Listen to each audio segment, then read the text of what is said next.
Welcome to the Macmillan Report. I'm Marilyn Wilkes, your host, and our guest is Elizabeth Nugent. She is an assistant professor of political science, and her research explores the political psychology of religion and repression in the Middle East. Professor Nugent uses a variety of survey, voting, archival, and interview evidence in her work and incorporates a mixture of methodologies to analyze this data. Today we'll talk with Professor Nugent about her book project, After Repression, Identity and Polarization in Democratic Transitions. Welcome, Professor Nugent. Thanks so much for having me. So let's begin with an overview of your book project. Tell us about it. Great. So the book project looks both historically at the development of polarization under the previous regimes in Egypt and Tunisia, and also looks at how polarization during the transitions affected kind of two aspects of the transitions. Again, I'm talking about, after 2011, the Arab Spring uprisings, kind of the level of effective polarization, so how much the actors who were in charge of negotiating these very important transitions, how much they liked each other, how much they could, get along. And then preference polarization, which had to do with different, opinions and positions about things like the Constitution, transitional justice, kind of these core aspects of democratic transitions. Okay. And what I find is that the way in which repression did or did not target these different kinds of actors that are in charge of the transition affects the level of affective and preference polarization. So it departs a little bit from, or actually quite a bit from, much of the literature, which looks at democratic transitions, or polarization in democratic settings, where there's not that same level of polarization, repression.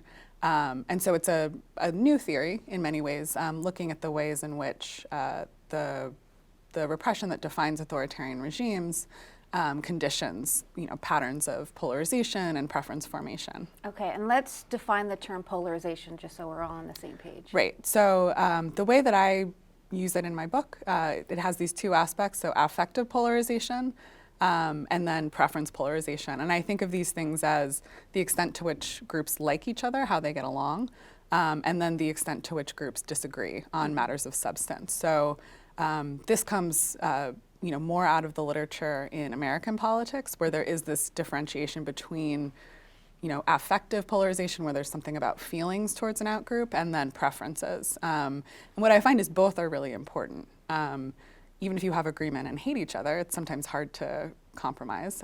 If you really like each other but disagree quite a bit, it's also hard to compromise. Right. So these two different aspects end up being really important in tandem. And what led you to write the book? Yeah, so I started graduate school in 2011. I'd been traveling to the Middle East and working on the Middle East since 2005 as an undergraduate.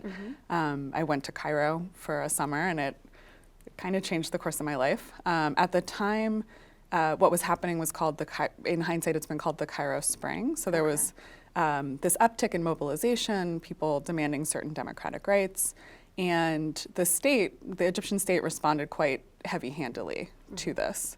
And since then, the way in which authoritarian regimes and the repressive environment affect political actors has been an interest of mine. When I started my dissertation in 2011, 2012, I was interested in polarization. I hadn't quite connected it with this interest in repression yet, but the more that I went back to Egypt, I started working in Tunisia, the conversations I was having with people really focused on this idea of joint victimhood or, singular victimhood, depending on the country. In Egypt, you have a case where the Muslim Brotherhood, was targeted much worse than other opposition groups. In Tunisia, you have what I call a widespread repressive environment. Everyone was in jail together, everyone was in exile together. And these stories just started emerging where this was clearly foundational to what came later. Okay. And so why Tunisia and why Egypt? Yeah, so this is always a big question in political science, how you choose your cases. Yes. And my colleagues and I sometimes joke, sometimes you just really like the country. So Egypt, I have a soft spot for. It's been the place I studied Arabic. I spent quite a bit of time there before I started my PhD. But Egypt and Tunisia were the first two Arab Spring cases to go, essentially. So A long-term dictator in Tunisia resigned in January 2011. In February 2011, the long-term dictator in Egypt resigned. And in many ways, they had very similar starts. They were early cases. There was unprecedented mass mobilization. These two dictators resign. And then within 3 years, they were in very vastly different situations. So Tunisia was holding a next round of elections. It's passed the constitution. It still has major security issues, and democratization is not an easy process, but it was continuing down that path. And in Egypt, there was a coup and almost a complete reversion back to authoritarianism. Right. So the combination of the similarities at the beginning and the divergent path made it the kind of puzzle you want to try to explain. Sure. So I'm curious about your methodology. Did you use the same techniques in both countries, or did you mix it up? Tell us about that.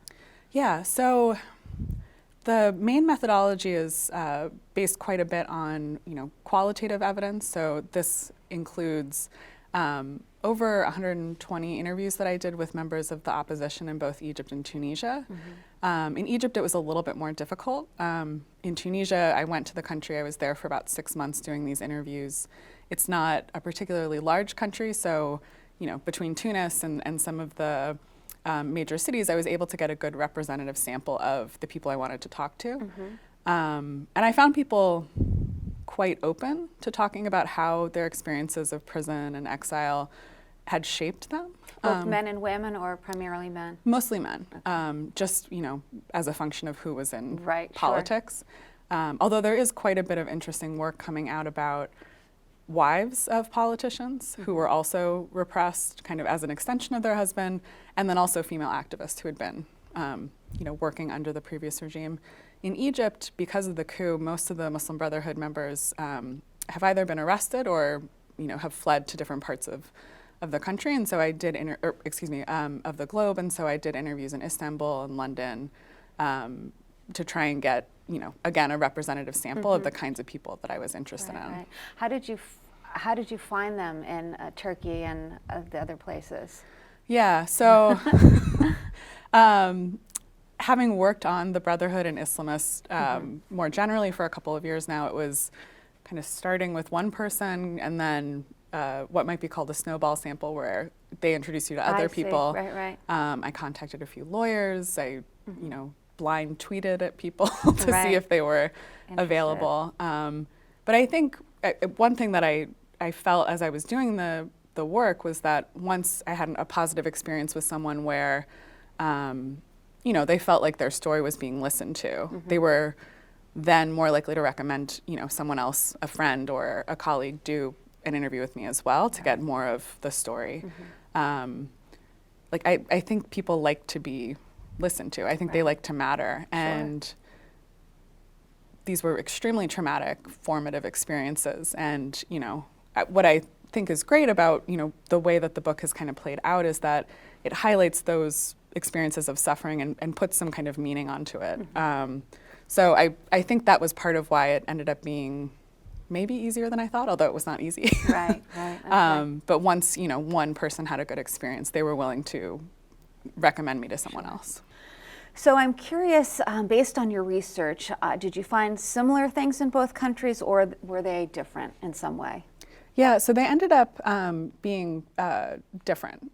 So in Tunisia, as I mentioned, the way that the previous regime, the Ben Ali regime, had repressed its opposition was what I call in the book a widespread repressive environment. So, communist, Islamist, leftists of different sorts, centrist, anyone who was was working in opposition to the regime would be arrested and targeted. And so you end up with very different kinds of people, very representing different kinds of groups in jail together, in exile together. Quite a few of them ended up in France and other European countries. There's also just a similarity of experience. So even if, an Islamist and a communist aren't in jail together, they were probably in very similar circumstances. Their families suffered in the same way. And what I find is that creates some kind of, collective identity that bridges across these different opposition identities. In Egypt, it's a different story. So the Mubarak regime really just targets the Muslim Brotherhood. Okay. And it's not to say that there isn't repression of other groups, but the Brotherhood certainly gets it worse and more consistently worse. And why do you think that is? Yeah, so that's a big question, I guess, of endogeneity, as we call it in political science.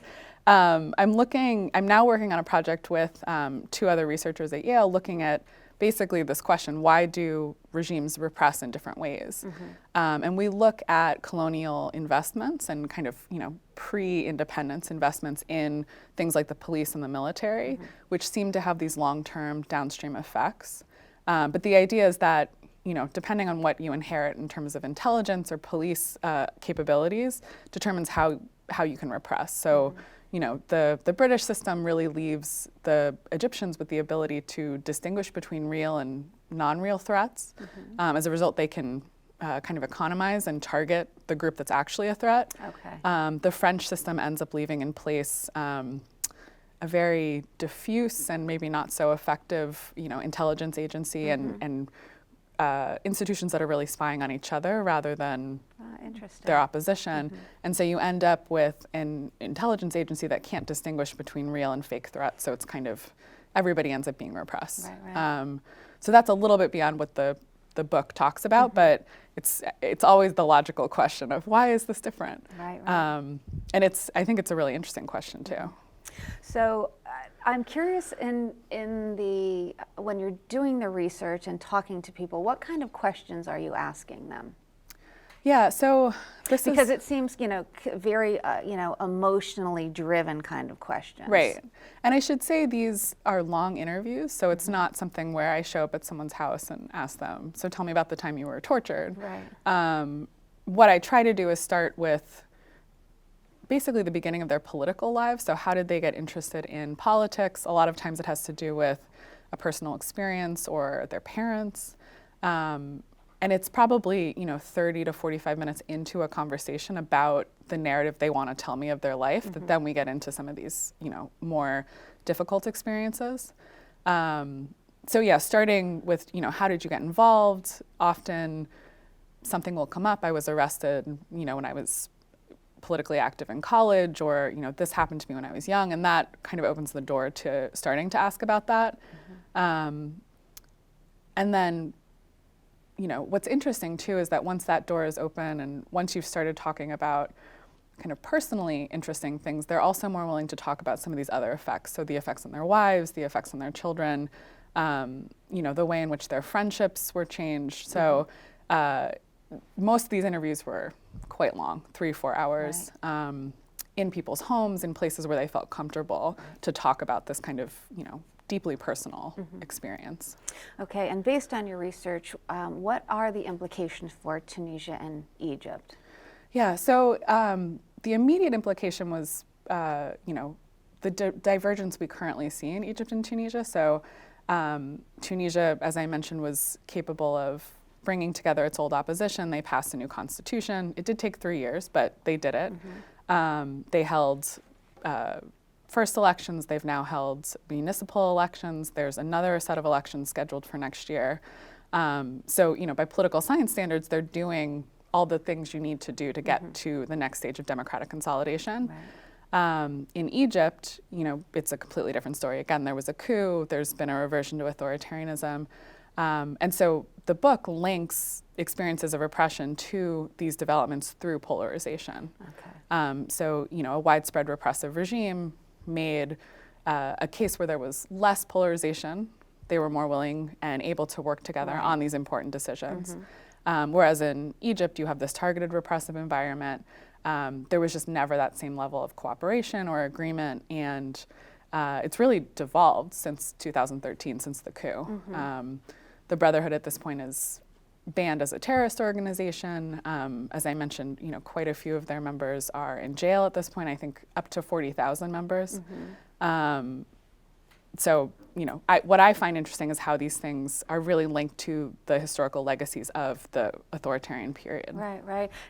I'm just thinking about Egypt in particular and how the Brotherhood was specifically targeted. And I'm wondering if that has a chilling effect on other groups in Egypt saying, hey, if we tried to uprise or form together a group, that they would, the regime would crack down on them as they did on the Brotherhood. Yeah. I mean, do you think there's any kind of thing like that going on? Yeah.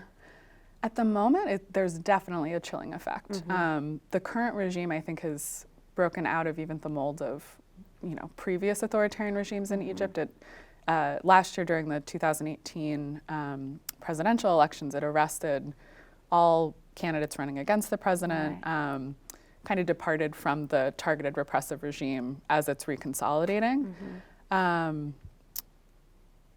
What's interesting is that during the Mubarak period, the way that targeted repression worked was that it was also co-opting the other groups. So while it was, arresting the Brotherhood, it was also permitting the leftists to exist and publish their newspaper. Oh, okay. So I think they were trying to combat that a little bit by getting buy-in from leftists and secular opposition groups. Okay. So ultimately, what do you conclude? Yeah, so what I conclude, academically, it focuses quite a bit on the importance of, considering the legacies of repression, how this conditions political identities, and how this very specific experience of repression can polarize or bring together a political society. I don't know that I have any policy implications or conclusions more generally.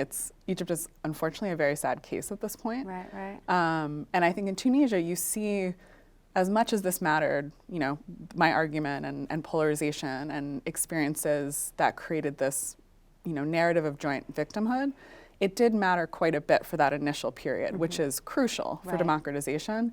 But it's still politics. So Tunisia continues to have its own set of issues. Friends of mine from Tunisia, when I refer to it as a success story, they're like, we still have huge economic problems, we still have security issues. So, it's a messy process, but what I try to highlight in the book is how these specific legacies are very important to consider. Okay. Thank you so much for being here today and sharing some of your work. Thank you. For more information about Professor Nugent and her research, please visit our website at macmillanreport.yale.edu. Be sure to join us again for another episode of the Macmillan Report, made possible through funding from the Whitney and Betty Macmillan Center for International and Area Studies at Yale.